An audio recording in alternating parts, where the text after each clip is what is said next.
pois tu estás comigo. Pois tu estás comigo. E tu és meu pastor. Eu não temerei, pois tu estás comigo. Eu não temerei, pois tu és meu pastor. Eu não temerei, pois tu estás comigo. Se tu estás comigo, tu és meu pastor. Se tu estás comigo, tu és meu pastor. Ele está comigo. Eu não vou temer.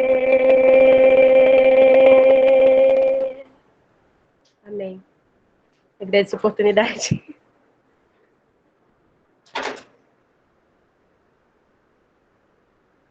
Amém, que lindo! Olha só a estreia dela hoje no grupo de louvor, estreando em grande estilo. Parabéns! Os irmãos do Rio estão muito orgulhosos, né? Tenho certeza. Muito obrigada, muito obrigada. Esperamos ouvi-la outras vezes também. Gente, eu queria saber se tem alguém aqui novo, nova, que está participando pela primeira vez. Mentira, Felipe. Ó, o Felipe ali. É verdade, Felipe? Abre o microfone aí e fala. Fala aí, quero ouvir. Dá seu testemunho. Felipe tá falando que é a esposa dele. Vai, Felipe, abre o microfone. É minha esposa, gente. Olha aí, que coisa linda. Deus Você não abençoe. conhecia, não. Ai, parabéns, parabéns. Cantou muito lindo. Tocou os nossos corações. Deixa eu ver se a nossa outra canarinha, como diz o irmão líder do Ministério de Louvor diz, está por aqui. Cássia, você já chegou? Já está por aí? Deixa eu ver se sim.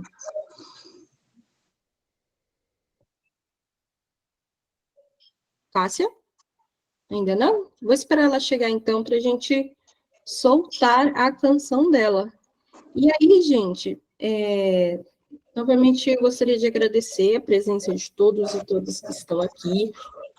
Hoje é um culto especial, a gente está fazendo essa programação em abertura ao mês das mães. Foi uma demanda que surgiu lá no grupo das Madaleneres, né?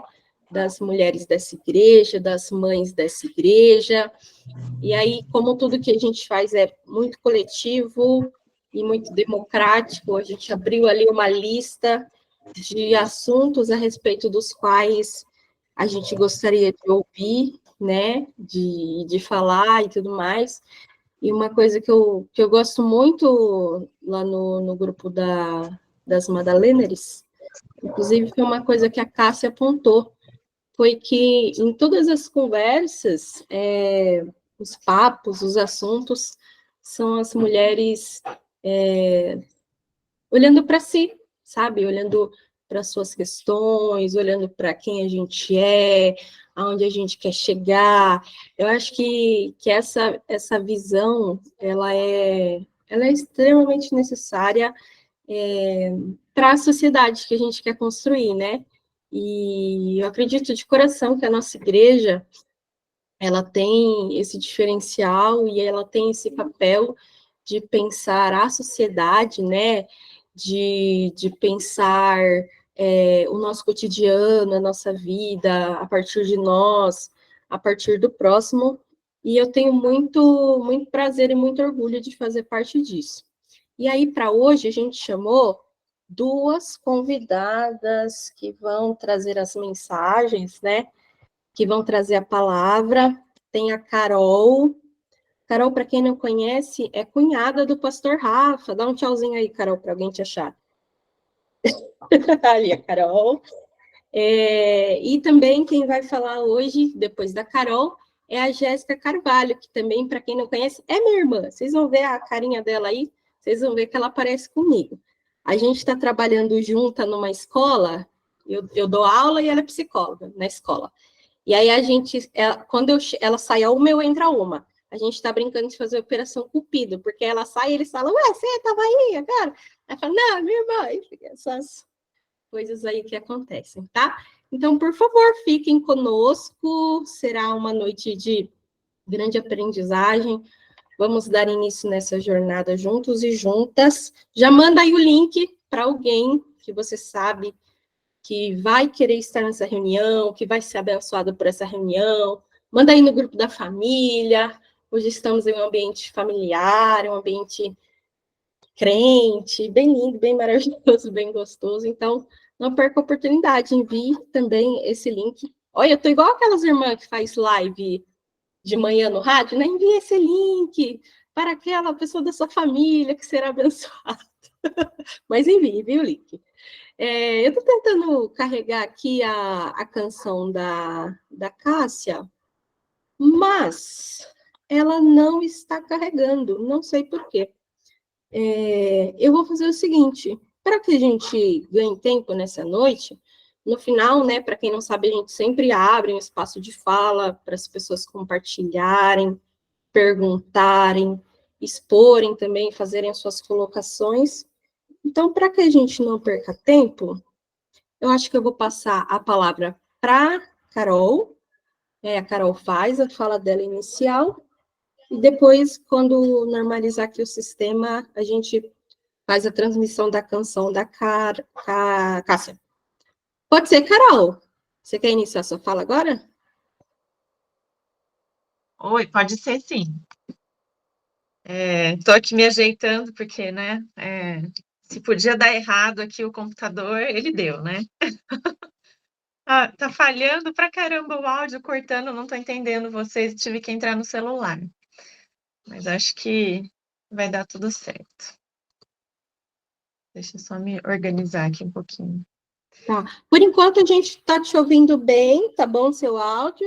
Se continuar assim, tá tranquilo pra gente, tá? Então tá bom, legal. Bom, gente, então boa noite. Estou muito feliz de poder compartilhar sobre um tema que eu gosto muito, né? Que é tudo que envolve a mulher, né? Então, eu já atuo com a saúde da mulher há bastante tempo. E então falar sobre esses assuntos é sempre muito gostoso, assim, né? A gente tentar trocar esses conhecimentos e fazer com que mais informações sejam transmitidas, né, para as pessoas e para que a gente consiga melhorar aí a nossa vida enquanto mulheres, né? As nossas e as que estão vindo, né? Que estão crescendo aí, que vão enfrentar aí algumas coisas nesse caminho. Bom, então meu nome é Ana Carolina, mas todo mundo me chama de Carol. Eu sou enfermeira obstétrica, trabalho com amamentação, trabalhei já com parto bastante tempo, mas agora não estou mais trabalhando com parto, só com amamentação mesmo. Eu sou mãe do Thiago e do Davi, eles são gêmeos, têm 11 anos, e eles foram a força motriz, assim, da minha evolução enquanto ser humano, né, depois da maternidade. Então, foi a partir deles que surgiu a necessidade de buscar algo mais e de entender melhor as coisas e de, né, querer até contribuir um pouco mais para que o mundo fosse um pouquinho melhor, né. E então é isso, né? Fui incumbida aqui de falar sobre um tema que é pesado, né? Que é um tema bem difícil. Então eu pensei, né? Não sei como é que estão, né? As mulheres aqui que estão participando hoje, se são mulheres que já têm filhos ou que ainda estão planejando para ter, ou que, né? Já tiveram faz tempo, ou que são avós. Então, assim, o intuito dessa conversa é a gente trocar informação mesmo para que a gente consiga disseminar informação de qualidade para ajudar outras pessoas que possam, né, ainda estar nesse processo de gestação, parto e pós-parto, né? E então eu vou, né, pensei em estruturar a nossa conversa hoje falando um pouquinho dos conceitos, então o que é, né, como que é e tudo mais. E aí, depois, no final, né, a Thaís falou que a gente vai ter um momento para perguntas, então aí vocês fiquem à vontade. Se quiserem me interromper também, né, se não for ruim aí para a dinâmica que vocês já estão acostumados, eu não me importo. Então, o tema que eu vou conversar com vocês é violência obstétrica, né? O próprio termo violência obstétrica já começa sendo motivo de divergência e de protestos, né, na classe profissional médica, principalmente, que julga que esse termo é um termo pejorativo e que prejudica os profissionais médicos, principalmente, né? Como a gente vai falar isso um pouquinho mais para frente, mas, né, os médicos hoje, eles detêm o maior poder sobre a saúde, né, da mulher nesse ambiente de cuidado mesmo da mulher, né? Não é só durante a gestação e o parto e o pós-parto, né? A gente vê que vem, né, a cultura médica mesmo, que tem toda uma justificativa histórica aí, que se der tempo a gente conversa um pouquinho, mas que, né, que já vem com essa contaminação aí, né, dessa estrutura bem rígida, assim, de que, né, eles é que determinam e que sabem e que mandam e desmandam, né, e a eles todo o poder de decisão.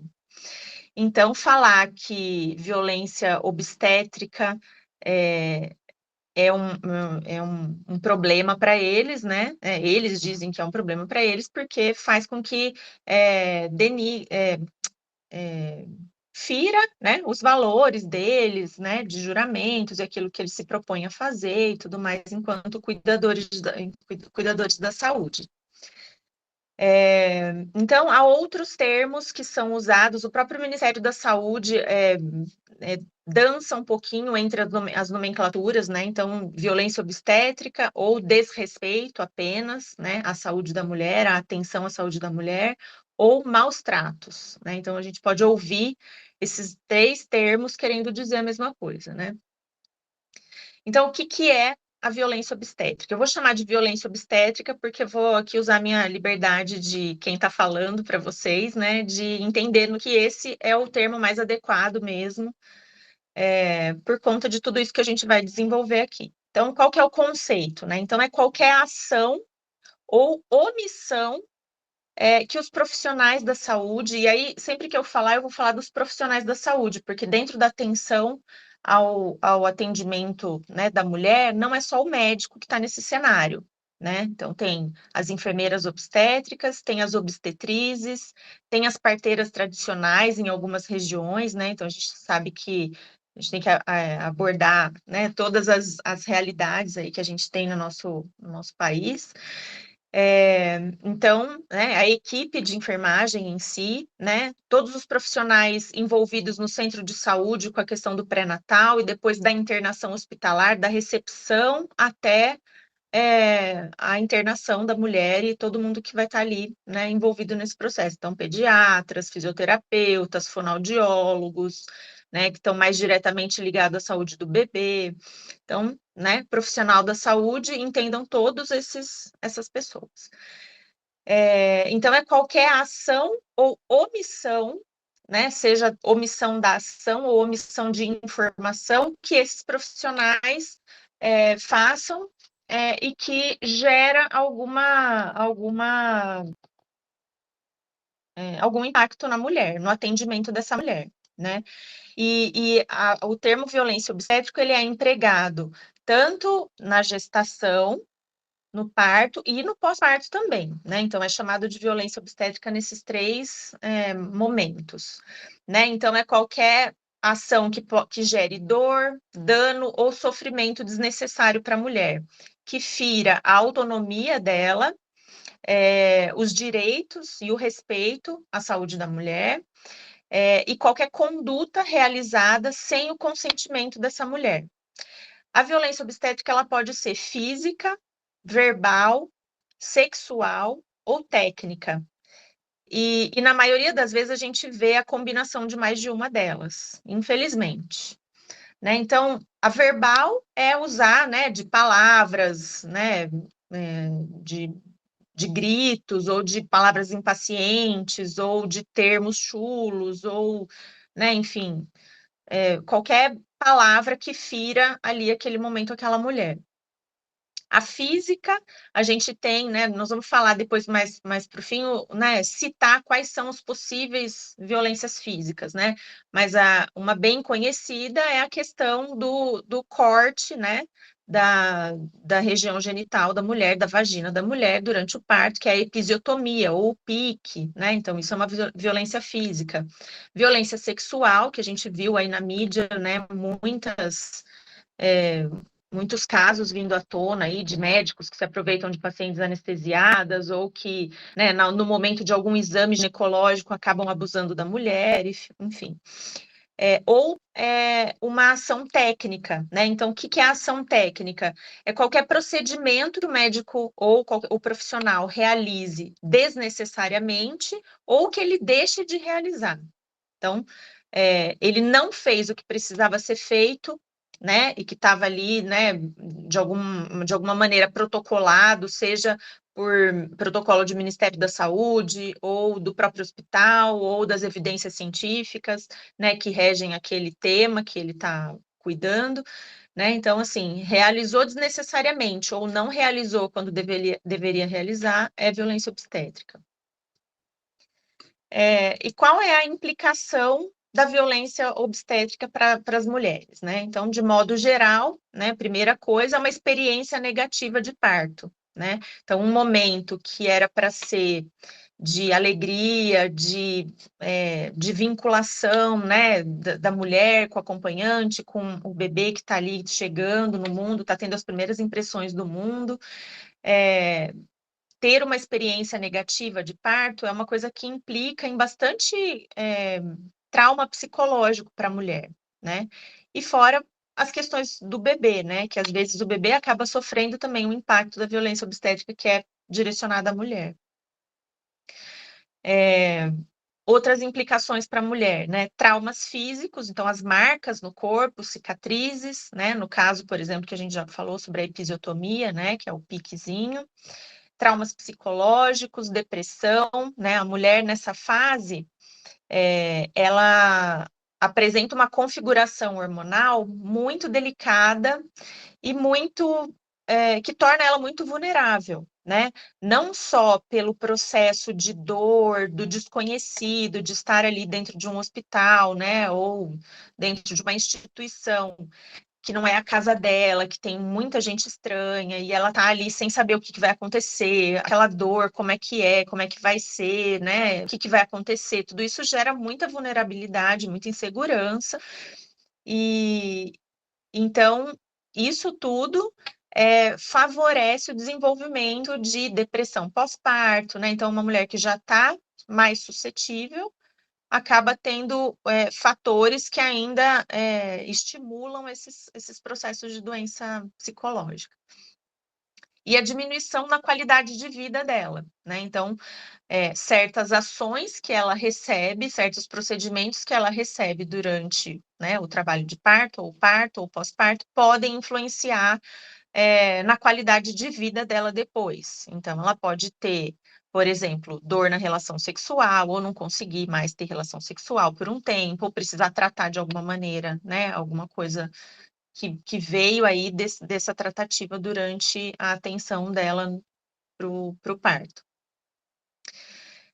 Quem que pratica a violência obstétrica, né? Então, a gente já falou um pouquinho, que são profissionais da saúde, os diversos, né? Todo mundo que, de alguma maneira, conversa ali com essa mulher durante o processo dela de gestação, parto e pós-parto.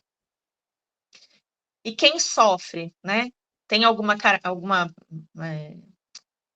alguma característica das mulheres que sofre mais ou que sofre menos, né? A gente não é segredo para ninguém, porque isso é assim já não só na questão da saúde da mulher, mas, né, na questão da violência contra a mulher e tudo mais. Quem mais sofre são as mulheres pobres, as mulheres pretas, indígenas, estrangeiras, né? Outros agravos, né, para a mulher ficar mais suscetível à violência obstétrica. Essas são as questões religiosas, né, por conta de características físicas ou de crenças mesmo, ou de atitudes em relação à contracepção ou contra quantidade de filhos. Então, tudo isso pode ser alvo de violência durante o atendimento dela. Orientação sexual também é um agravo para que seja mais suscetível a receber a violência obstétrica, a quantidade de filhos e aborto, que é um capítulo à parte aí de toda a questão da saúde da mulher, né? O impacto das mulheres que tiveram um aborto, ou que chegam abortando, ou que abortaram. A gente vai depois falar um pouquinho mais sobre isso, né? E assim, existe maneira da gente prevenir a violência obstétrica? Dá para a gente fazer a nossa parte e tentar minimizar um pouquinho, mas infelizmente a gente entra num jogo com uma desvantagem muito grande, né? Porque a gente está entrando num ambiente que não é o nosso, que o domínio é de outra pessoa, então, né, por mais que a gente tenha informação, por mais que a gente conheça o que a gente quer, saiba das nossas escolhas, nossos direitos, a gente tá lá na hora do medo, na hora né, da dor, a gente fica mais vulnerável e acaba cedendo e acaba, né, ficando mais suscetível. Então, como prevenir? Informação, né, sobre os nossos corpos, sobre o funcionamento do nosso corpo, educação sexual desde a infância, né, porque a gente não sofre tão mais violência só porque é culpa só dos homens ou culpa só dos profissionais. Não, a nossa formação enquanto mulher é, né, deficiente também. A gente está nessa sociedade que não nos ajuda, não nos estimula a conhecer o próprio corpo, a entender o funcionamento, né? A gente delega tudo, né, para o médico, ou para o profissional, ou para o, né? E a gente entende que começar esse processo de educação sexual ainda na infância ajuda a minimizar, a tornar essa mulher mais enfraquecida, né, para ser suscetível à violência obstétrica. Então, o empoderamento das meninas, né, em relação às questões menstruais, por exemplo, né? Então, estou começando lá de trás mesmo, né? Então, ajudar as meninas a terem uma boa relação com a menstruação, a terem uma boa relação com a variação hormonal, que é fisiológica, ou seja, é normal nas mulheres, né? E não incentivar que essas questões hormonais sejam motivos de chacota, de bullying, né? Então, assim, tá de TPM, essas brincadeiras, assim, que acabam fazendo com que as questões relacionadas à mulher sejam sempre menosprezadas, sejam sempre diminuídas, né? E que a gente não tenha que ficar escutando que a gente não tem condições de conversar porque a gente está de TPM, por exemplo, ou que a gente está muito nervosa, ou que as nossas questões não são tão importantes porque a gente está na TPM, né? Então, que a gente consiga entender esse momento, né, do nosso ciclo e ajudar as nossas meninas, as nossas filhas, né, o nosso entorno a também ressignificar esse processo, né, com o próprio corpo. Então, esse conhecimento e esse entendimento da nossa fisiologia vai, né, gerar para a gente o autoconhecimento e a possibilidade de autorresponsabilidade. Então, esse modelo médico que contaram para a gente que só o médico sabe, ou só o profissional sabe o que é melhor para a gente, principalmente nesse tema que a gente está tratando aqui, que é um processo fisiológico de gestação, parto e pós-parto, não é bem assim, porque o gestar, o parir e o pós-parto não necessariamente é um processo de doença, né? Então, tanto que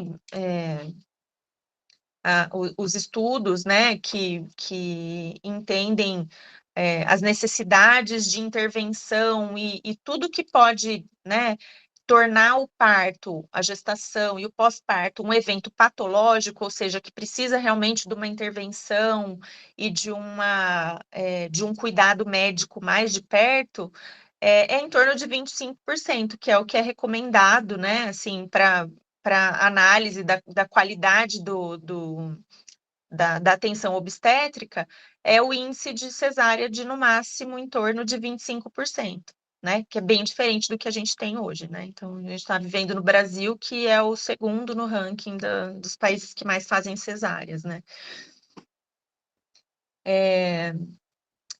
Entender, então, né? Entender todo esse aspecto fisiológico do nosso corpo, entender, né? E buscar também conhecimento das leis que respaldam o nosso momento ali, né? Do que a gente está conversando, então, que é a lei do acompanhante, que é uma lei que determina que a mulher, em todo o período de gestação, né, nas consultas de pré-natal, no parto. Então, quando ela entra no hospital, até a hora que ela vai embora, ela tem direito a um acompanhante de sua livre escolha. Não precisa ser mulher, não precisa ser o marido, não precisa ser a mãe, pode ser uma pessoa de livre escolha.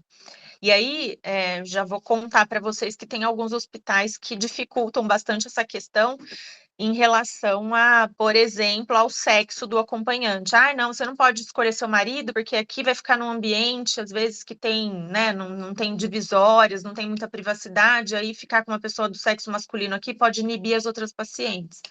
É problema do hospital, isso. Ele que já teria, né, a lei é de 2005, ele teria que já estar adequado para poder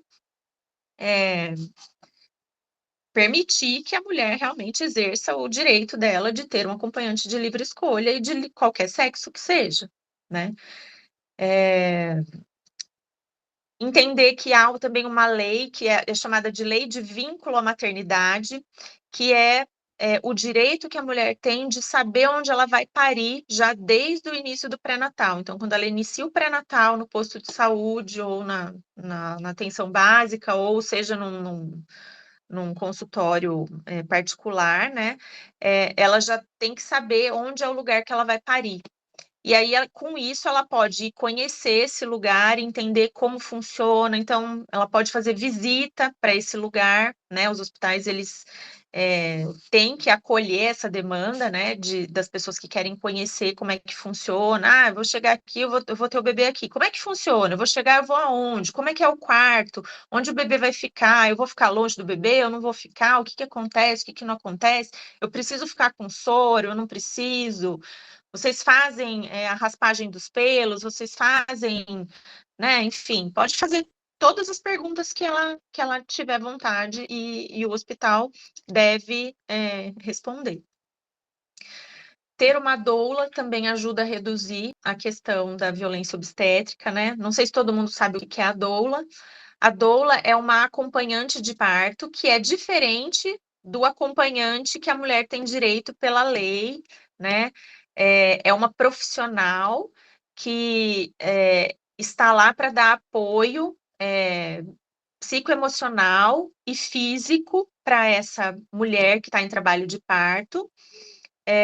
E a função dela é, já durante a gestação, ter encontros com essa mulher para ajudar a mulher a ter as informações que ela precisa para se né, preparar para o parto, para se preparar para as escolhas que ela vai fazer.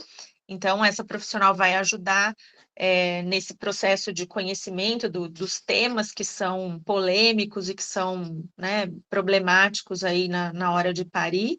Então, vai ajudar a mulher nessa parte do pré-parto e, durante o trabalho de parto, ela vai ficar disponível para trazer conforto para essa mulher. Então, através de massagens, de técnicas não farmacológicas de alívio da dor. Então, é uma profissional que ela não vai fazer nenhum tipo de cuidado técnico. Ela não é enfermeira, ela não é médica, ela não é fisioterapeuta, ela não é psicóloga nesse momento, exercendo a função de doula. Ela é uma companheira da mulher que sabe fazer técnicas manuais, usar aromaterapia, por exemplo, acupuntura às vezes, né? Enfim, várias técnicas que ajudam a mulher a passar pelo trabalho de parto com maior conforto, né? Então, tem vários estudos que já mostram que a presença da doula reduz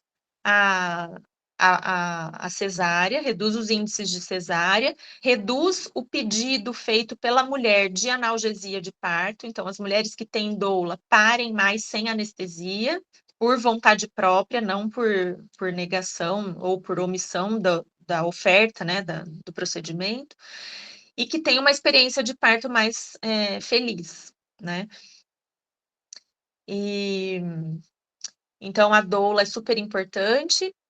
Fazer um plano de parto. Então, o plano de parto é um documento que existem vários modelos de plano de parto, e os hospitais, eles, né, já não há nenhuma lei que determine qual é o plano de parto, qual é o documento, né, oficial. Não, você pode escrever o seu plano de parto, você pode pegar algum que já tem algum modelo, existem alguns modelos até no Ministério da Saúde, tudo dá para imprimir, responder, escrever, né, quais são as suas preferências, as suas opções ali em relação ao que é abordado, e você leva esse plano de parto para o hospital, e o hospital deve respeitar as suas escolhas que estão descritas ali naquele plano de parto, né?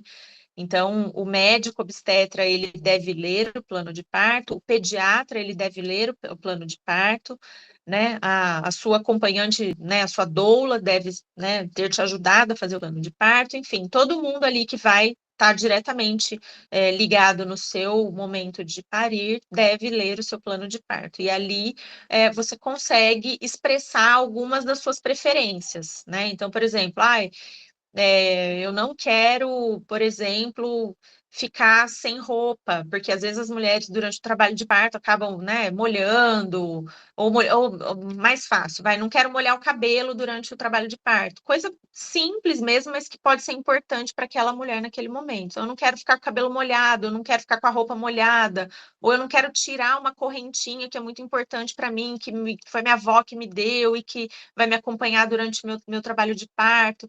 Então, são essas coisas, assim, são pequenos detalhes que trazem conforto para a mulher e só para ela, né? Não interessa se para outras pessoas aquilo é significativo ou não, né?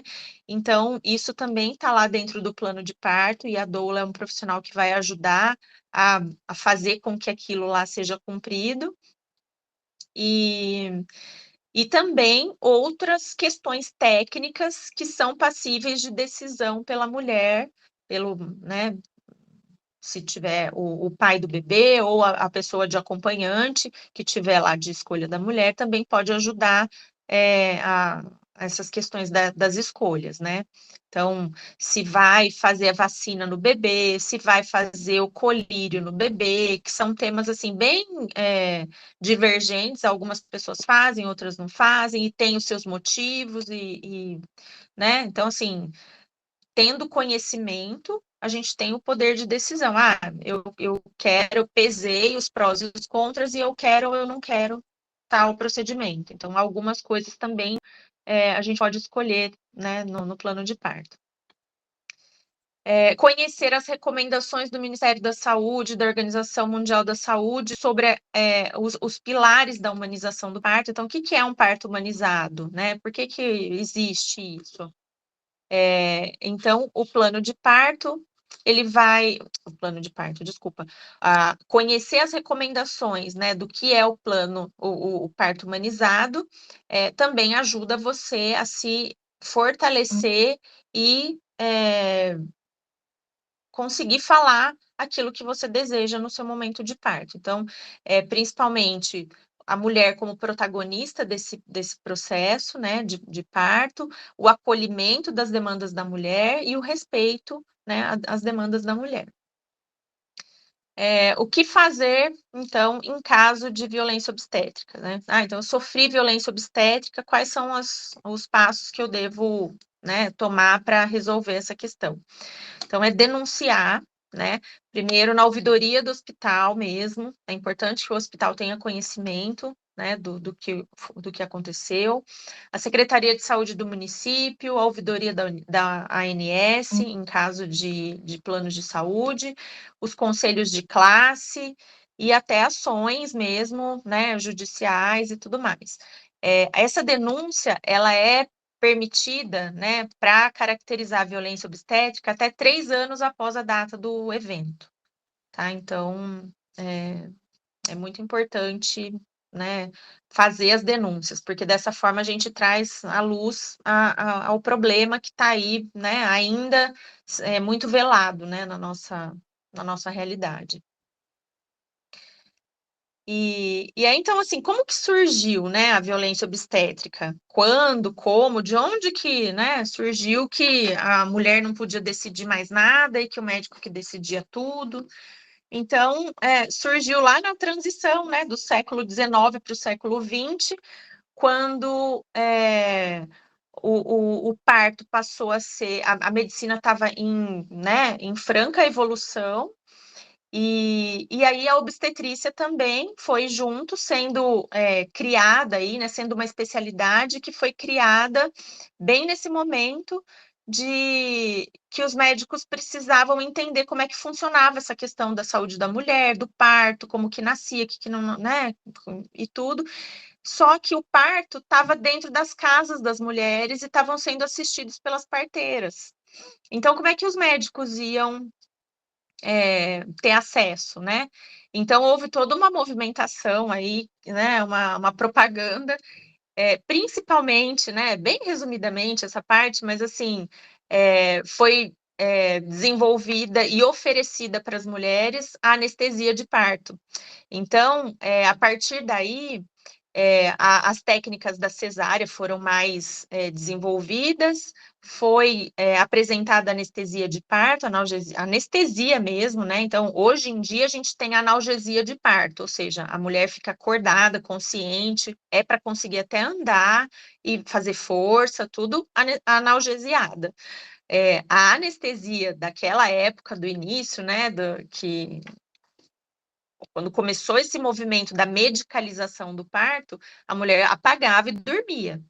E aí, com isso, o que aconteceu? O parto saiu da casa, foi para o hospital, e isso era meio que um sinônimo de status, né? Então, assim, não, agora eu vou no hospital, eu vou ser assistida pelo médico, lá eu vou ter, meu bebê vai ser monitorado, meu parto vai ser monitorado. Então, é aquela sedução, né?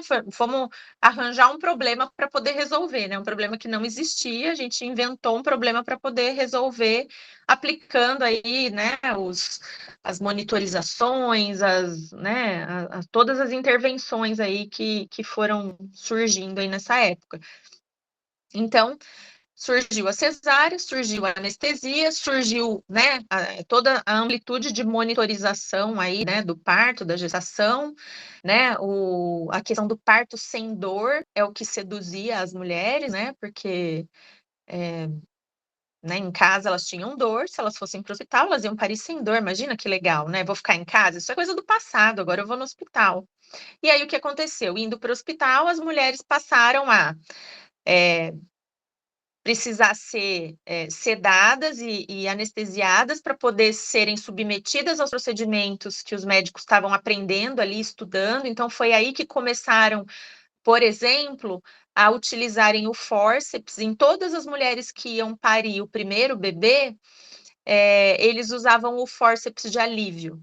Então, era para ajudar essa mulher, né? O primeiro bebê mais difícil de sair e tudo. Então, todo mundo eles faziam o fórceps para eles estudarem, para eles treinarem, para eles entenderem como é que funciona e tudo.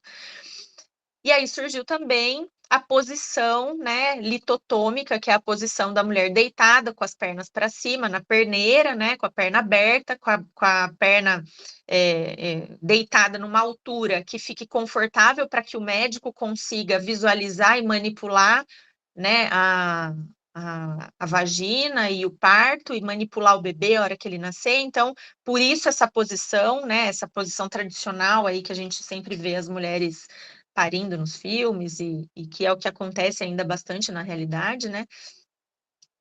E então, né, nesse cenário a gente saiu de casa, de um ambiente familiar, de um ambiente feminino, de um ambiente em que a gente tinha todas as nossas necessidades acolhidas, né, e bem assistidas.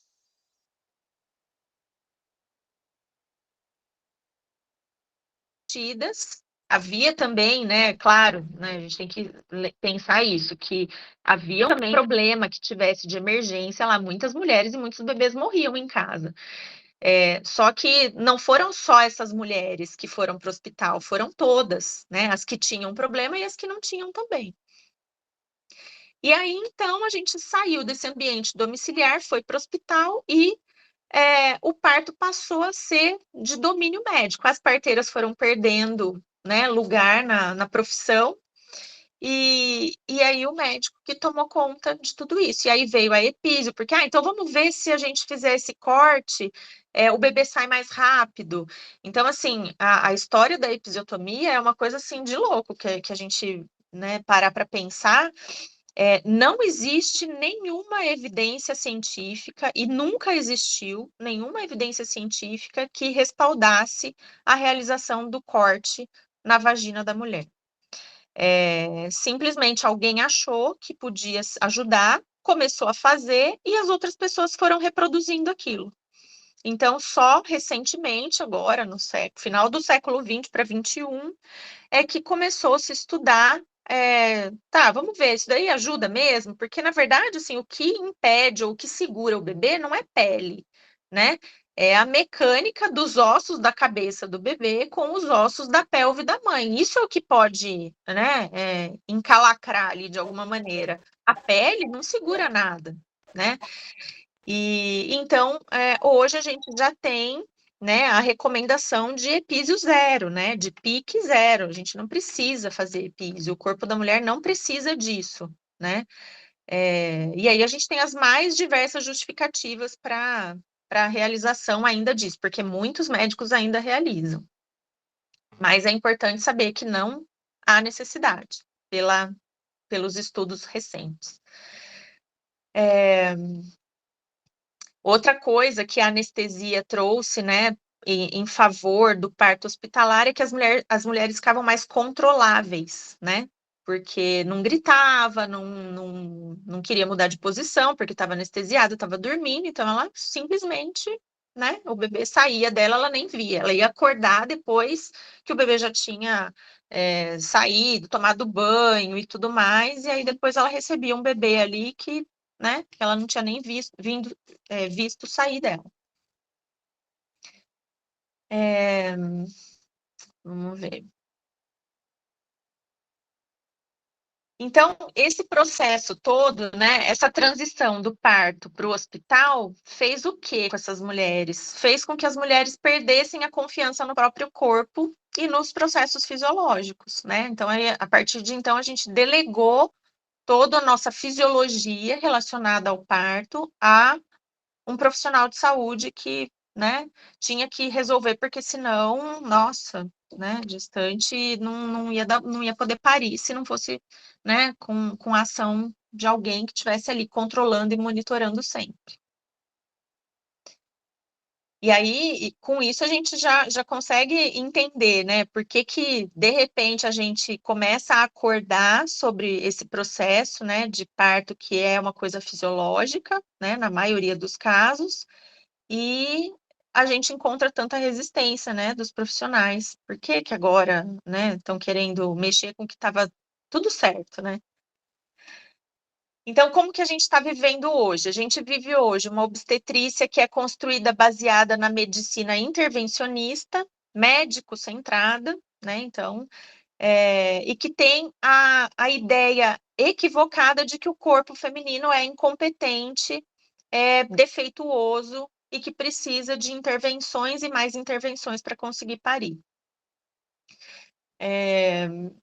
Os nossos profissionais são formados, né, num ambiente social e político como sendo os todo-poderosos, assim, né, e donos de todo o saber, incentivando mesmo as relações de poder nessa questão de médico-paciente, né, médico e paciente, e médico e equipe de saúde também, né? Tanto que, né, enquanto eu estava, né, organizando aqui essa conversa nossa, eu estava revendo o caso, né? Acho que foi o mais recente. Não foi o mais recente, foi o penúltimo que saiu na mídia do médico que abusou da paciente gestante durante a cesárea dela, ela estava sedada e ele, né, abusou sexualmente dela lá. E os profissionais que estavam ali já tinham vivenciado aquela cena várias vezes, mas ninguém via forma de denunciar aquilo que não gerasse um conflito de que é a palavra dele contra a minha, ou eu sou o elo mais fraco, e aí então, se eu for levantar essa questão, eu com certeza vou ser mandada embora, não vou ter credibilidade, é muito difícil lutar contra a classe médica, né? E aí, assim, o relato dessa enfermeira, né, que foi uma enfermeira que fez a denúncia, dela precisar permitir que aquilo fosse feito novamente na frente dela, com ela filmando, né? Então, ela precisou né, deixar que uma outra mulher fosse submetida a essa atrocidade para que ela conseguisse filmar e mostrar para poder denunciar. Então, ó, você imagina, né? Então, assim, é uma enfermeira, é uma profissional, né, graduada, que deveria ter o mesmo valor, né, dentro do ambiente hospitalar, mas que ela não pôde falar sobre, né, fazer essa denúncia sem ter uma prova ali, né, uma filmagem da pessoa fazendo aquilo, porque senão ela não ia ter credibilidade. Então, é nesse ambiente que a gente está inserido, né? Então, é muito difícil de combater, né? Então, né, que a gente já tinha falado, o Brasil, então, está aí no segundo lugar do ranking das cesáreas, né?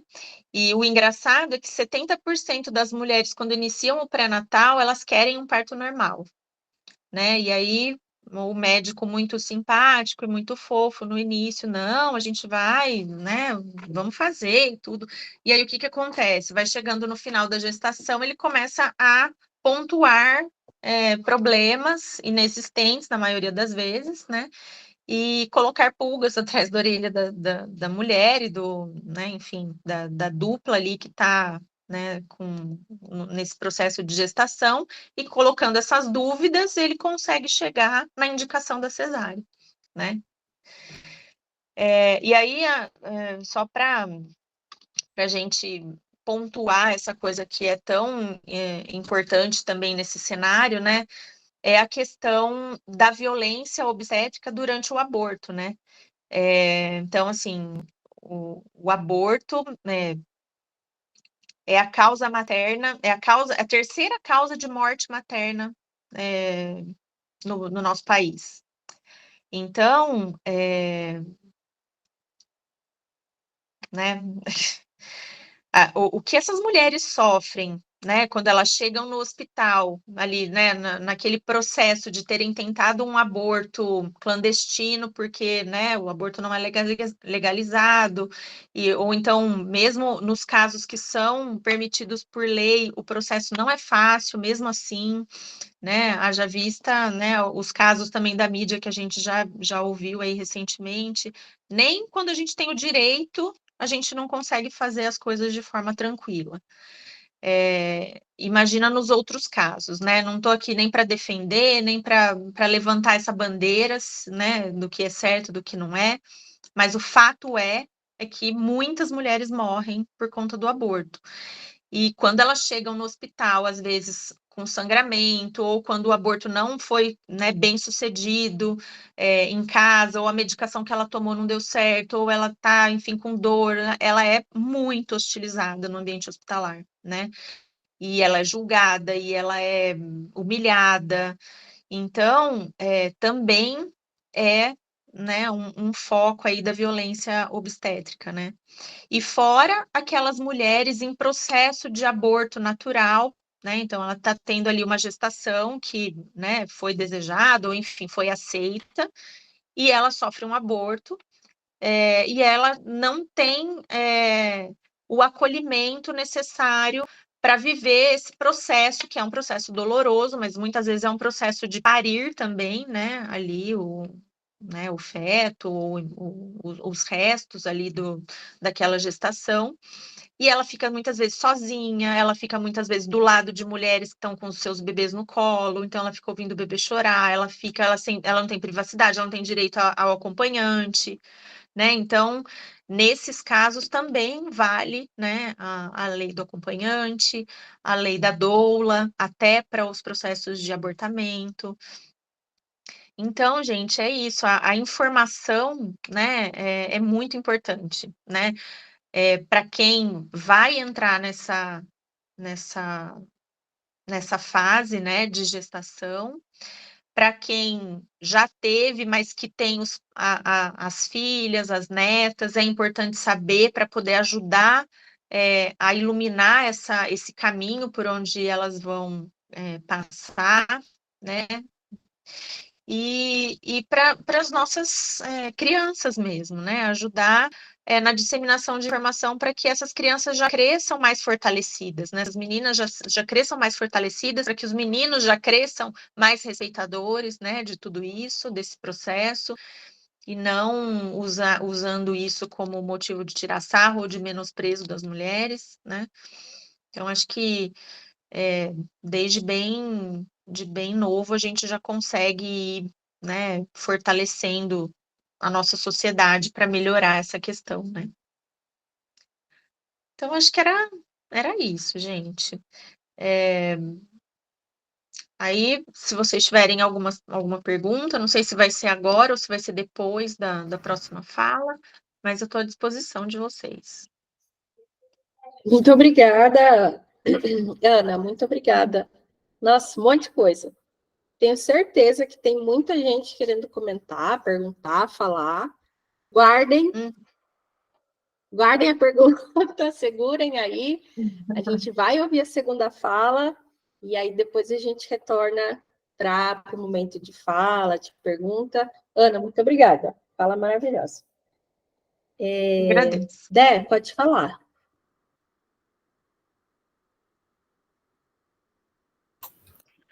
Oi, boa noite.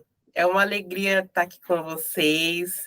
Eu achei que a Thaís fosse fazer um mistério e deixar vocês descobrirem por si só que nós somos irmãs, mas ela chegou logo revelando meu apelido também. Então, assim, a Thaís é sem mistérios. Mas é uma alegria estar aqui com vocês hoje.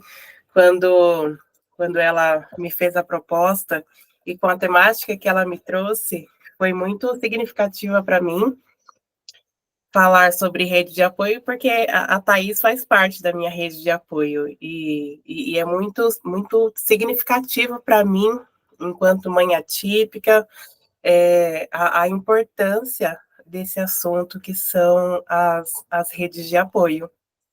E eu gostaria de compartilhar com vocês uma teoria do Winnicott, que ele foi um pediatra e psicanalista, que eu acho muito interessante, que casa com esse nosso assunto aqui, principalmente depois da fala da Ana, que é um conceito de mãe suficientemente boa.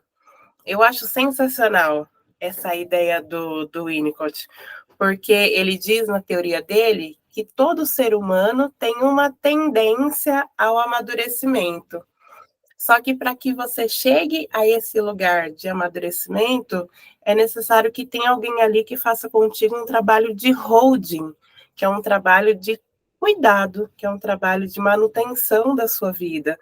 E essa figura, essa função de uma mãe suficientemente boa é esse lugar que coopera, que constrói esse ambiente para que a gente se constitua nesse lugar enquanto indivíduo.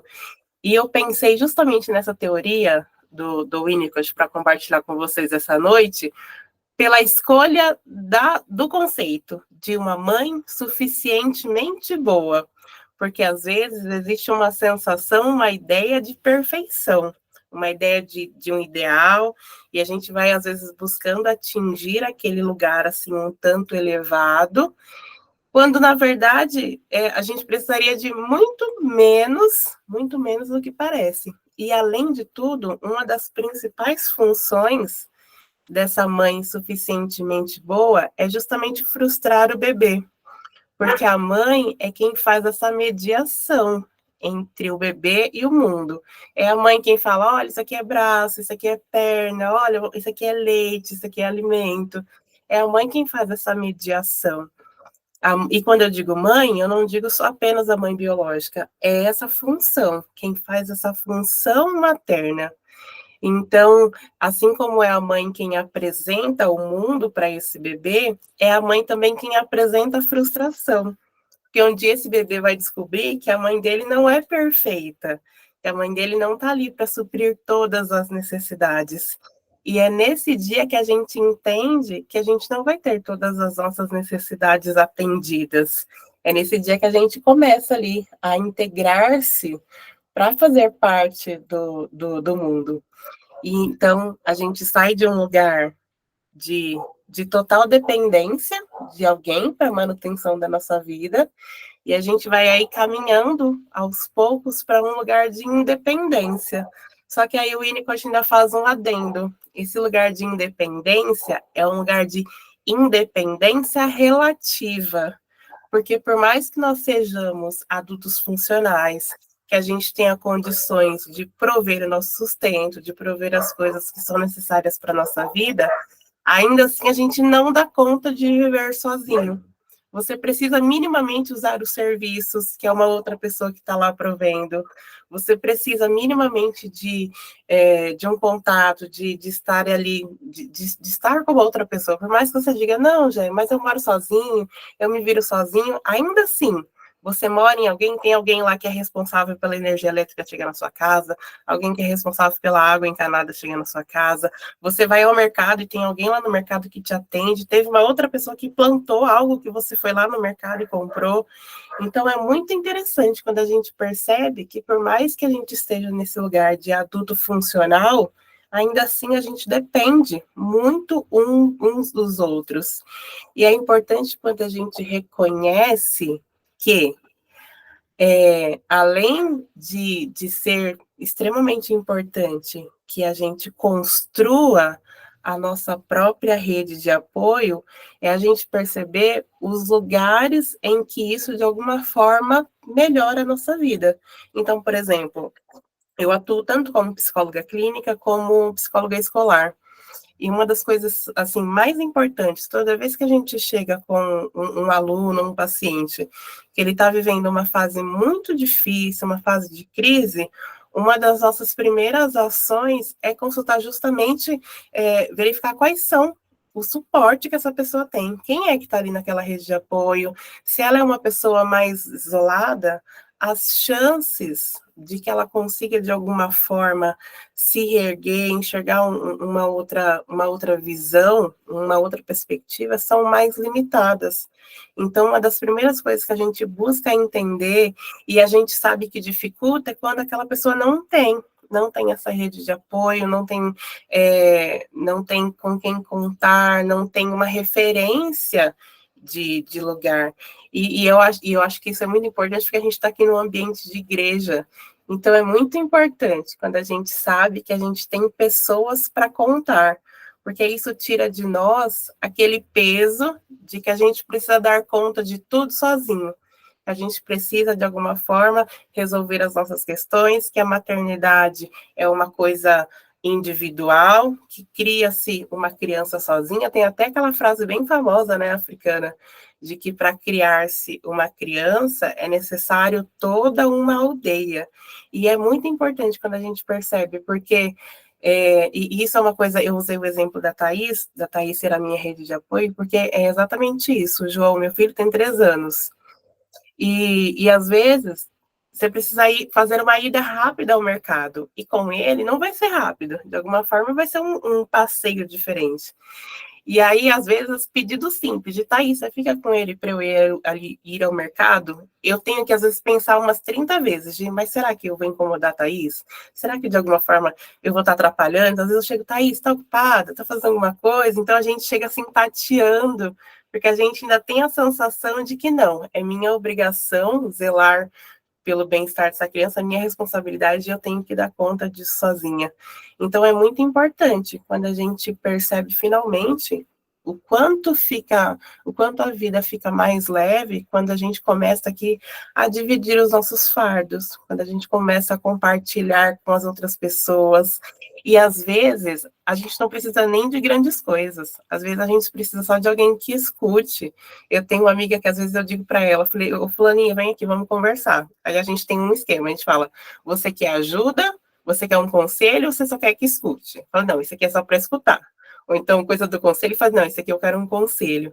Então, é muito importante a gente saber a importância desse lugar da rede de apoio, a gente conseguir construir as nossas redes, porque isso é muito importante também, essa coisa de construção, de saber que a gente pode fazer essas movimentações, que nós podemos estar em ambientes que propiciem, porque uma coisa é a gente ficar em casa, né, esperando que a Amazon entregue para nós lá alguns amigos, que a Amazon faça a entrega para nós de alguém que venha ao nosso socorro, e às vezes nós estamos lá, né, nessa expectativa, esperando, e às vezes a gente é quem precisa estar em ambientes propícios, com pessoas que a gente tem, assim, a mínima percepção de que, de alguma forma, elas podem contribuir com algo na nossa vida. Então, acho que essa percepção da importância da rede de apoio, e como isso de forma nenhuma é fugir da responsabilidade, na real, isso é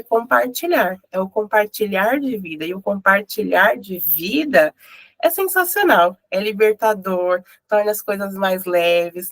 Às vezes, os problemas continuam lá, mas só o fato de você dizer, ó, amigo, me ajuda aqui, vem aqui me ajudar a lavar essa louça aqui, que eu vou te contar uns BO enquanto isso. Só essa sensação do compartilhar já traz pra gente um alívio. Tanto que o Freud diz que a psicanálise é essa coisa que é a cura pela palavra. Só o fato de você verbalizar, às vezes, uma questão, aquela questão estava na sua cabeça, às vezes, assim, sabe, corroendo os seus neurônios, te tirando noites de sono, te tirando a paz. E às vezes só o compartilhar aquilo com uma outra pessoa, quando você às vezes só escuta o que você está falando, você já tem uma percepção mais ampla, às vezes, daquela própria situação.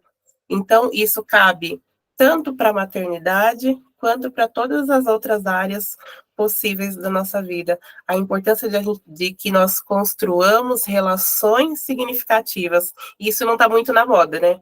Hoje, na verdade, a gente propaga-se na internet essa coisa de eu não posso me envolver muito, porque o envolvimento acarreta em sofrimento, então eu vou ficar mais distante, não vou me envolver, não vou... Então, existe uma tendência, às vezes, né, socialmente, de que a gente fique mais afastado dos relacionamentos, mais afastado das pessoas, mas a ideia é justamente o contrário, que a gente possa se aproximar, que a gente possa construir relacionamentos significativos, e que além de você, que é mãe, de você que entende a importância de uma rede de apoio, que você também possa ser a rede de apoio de alguém, que você também possa enxergar à sua volta quem é que precisa de apoio, de que forma que você pode ajudar, para que você seja uma pessoa que oferece assim, aí fulano, posso te ajudar? Posso te ouvir? Posso de alguma forma contribuir para algo na sua vida? Então, que a gente, nesse lugar de sociedade, no lugar de igreja, que a gente também seja a rede de apoio de alguém, que a gente também possa dar para as pessoas a chance de que nós sejamos esse suporte. Gosto muito da fala do Paulo, do suportar-vos uns aos outros em amor. Não do suportar de vem aqui que eu vou te aguentar, mas do suportar do vem aqui que eu vou te dar um suporte. Vem aqui que eu vou te dar um hold, vem aqui que eu vou dar uma segurada para você, vem aqui que eu vou fazer uma coisa aqui enquanto você está fazendo outra coisa. Em algum momento a gente teve na igreja um culto sobre inclusão, e a moça que estava palestrando, ela era autista, ela tinha duas filhas que também eram autistas, e ela compartilhou que ela um dia assim estava na casa dela, aquele dia assim que tá tudo dando errado, as crianças estavam todas doentes, aquele fuzuê na casa. Aí ela disse que uma amiga dela ligou para ela e falou assim, posso ir aí? E ela falou assim, não pode vir aqui, tá uma bagunça, não, mas eu vou aí. Aí falou que a amiga chegou lá e falou assim, eu posso te ajudar? Ela falou, mas o que você vai fazer? Ela, não, vai lá tomar um banho, vai tirar um cochilo. E enquanto a mãe dormia, ela foi lá, deu banho nas crianças, deu uma lavada na louça. Depois de 4 horas, quando a mãe acordou, tava aquela paz na casa, aquela coisa assim, tudo arrumado. Ela falou assim, o que está acontecendo aqui nessa casa que está uma paz? Ela, não, já está tudo certo, você descansou? Que bom que você descansou. E aí ela contou pra gente, ela falou assim, foi o sono, um dos sonos, fazia muito tempo que eu não tinha um sono tão tranquilo quanto aquele. E às vezes a gente acha que precisa fazer grandes movimentações, e às vezes não. Às vezes são pequenas ações, pequenas coisas que a gente faz. É aquela história do... assim como a gente não tropeça nas montanhas, a gente tropeça em pequenas pedras, a gente não precisa também de grandes ações para fazer grandes diferenças, porque a nossa vida não é feita de extraordinário, a nossa vida é feita no ordinário, é no cotidiano em que a gente muda os nossos hábitos, é no cotidiano em que a gente constrói as coisas, não é no Natal, não é no Ano Novo, são de janeiro a 25 de dezembro que a gente está construindo uma vida.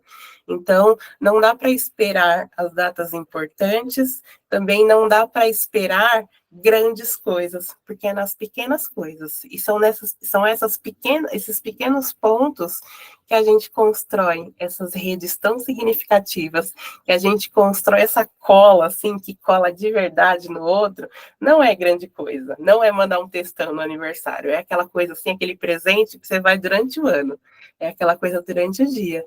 Então, queridos, é isso que eu gostaria de compartilhar com vocês. Se vocês quiserem também, após fazer alguma pergunta, mas eu quis deixar algo mais enxuto, mais resumido, mas eu espero de alguma forma ter compartilhado com vocês. Digo novamente, é um prazer, é uma honra estar aqui com vocês.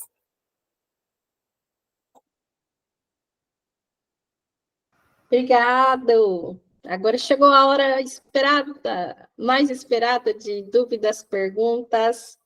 Vamos abrir a fila. Quem quiser falar, levante a mão, que a gente vai chamando. E aí, lembrem do nosso acordo, 2 minutinhos de fala, porque a gente quer ouvir bastante pessoas. Então, seja breve, fala 2, no máximo 3 minutinhos, para a gente conseguir ouvir todo mundo. E agora, quem vai abrir a conversa é a Adele. Boa noite, igreja. Tudo bem com vocês? Primeiramente, eu quero agradecer demais a participação dessas queridas que estão aqui com a gente, Ana Carolina, Jéssica, irmãs de nossas irmãs tão preciosas, né? Muito obrigada. Olha, eu fiquei com toda vontade que vocês venham para a nossa igreja, que vocês são tão maravilhosas. Que pessoas, né? Boas, né? Jéssica, você é a cópia da Thaís mesmo. Amei. A gente tem que trazer a nossa mãe aqui para vocês verem. Aí, assim, acabou. Que família linda. Ai, ai. Olha, eu quero dizer para vocês que esse assunto não é novidade para ninguém, que me emociona muito. Esses assuntos, claro. Sou mãe de 2 crianças e reviver o momento das gestações, com as falas da Ana Carolina, foi muito forte para mim aqui nesses momentos. Eu vivi e militei muito intensamente nas minhas gestações em relação sabe, aos nossos direitos, né? Quanto aos nossos corpos, né? Que nós mulheres a gente foi perdendo o direito e a autonomia sobre a gente mesma, a gente foi se desencontrando dessa forma que a Ana Carolina falou tão bem, né? Ela expôs muito bem mesmo. E a gente foi desacreditando, de repente a gente não sabe mais amamentar, a gente acha que a gente não é capaz, que a gente não consegue alimentar os nossos filhos, sabe? Que o nosso corpo não funciona, sabe? Isso é muito triste, a gente foi entregando isso nas mãos do homem, né? Que era quem, há uns anos atrás, quem colocou isso, né, nas mãos desse lugar de poder que os médicos brancos, héteros, né, toda essa estrutura de poder detinham sobre nós. E a gente foi perdendo a autonomia, a gente foi perdendo esse poder, essa coisa tão bela do feminino que a gente tinha, né, nesse momento da mulher.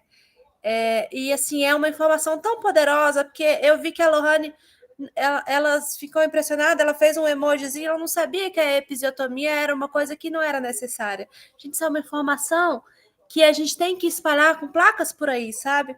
E eu lembro que uma vez eu coloquei num grupo aqui da garagem que a gente tinha que falar sobre parto, e eu fui atacada com muitas pedras, que as meninas falaram, não, mas por que a gente tem que falar sobre parto? Eu falei, porque todo mundo tem que saber.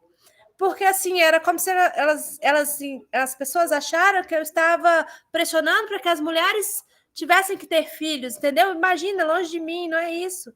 Mas, assim, porque é nosso dever também que a gente leve esse tipo de informação para o máximo de pessoas possíveis. E aquela manobra de subir em cima da barriga da mulher, aquilo também é violência obstétrica. E quantas vezes a gente já viu isso? Tão normal, né, de acontecer. E aquelas mulheres, olha, não grita, sabe? A minha irmã escutou isso. Sim, absurdo, porque a Ana Carolina não entrou, mas é muita coisa. Eu lembro que na época, quando eu estava grávida da minha primeira filha, tinha um filme, um documentário lindo que chama O Renascimento do Parto. Quem puder assistir, vocês vão, assim, ter acesso, vai se descortinar um mundo novo, assim, na sua cabeça. E é isso, eu já passei muito mais do que 2 minutos, esse assunto mexe comigo, e eu queria propor, se vocês quiserem, se a gente tiver quórum, para a gente fazer uma roda de relatos de parto, eu acho isso. Robertinho, eu sei que você não quer falar, amiga, mas falar cura, sabe? É libertador. Se você quiser, se você não quiser também, vem escutar, quem quiser falar. Tá? É muito legal. Beijo. Amo vocês. Obrigada. Posso Ana fazer um comentário? Pode. Não, que eu acho importante essa questão da epísio, né? A gente, assim, é um tema tão delicado, né? E é tanta coisa, porque mexe com a história de muita gente, né? E às vezes chegar assim para ouvir uma conversa rápida assim sobre as coisas, acaba, nossa, mas como assim, né? O que aconteceu comigo então não foi certo, foi errado, então eu sofri violência, então isso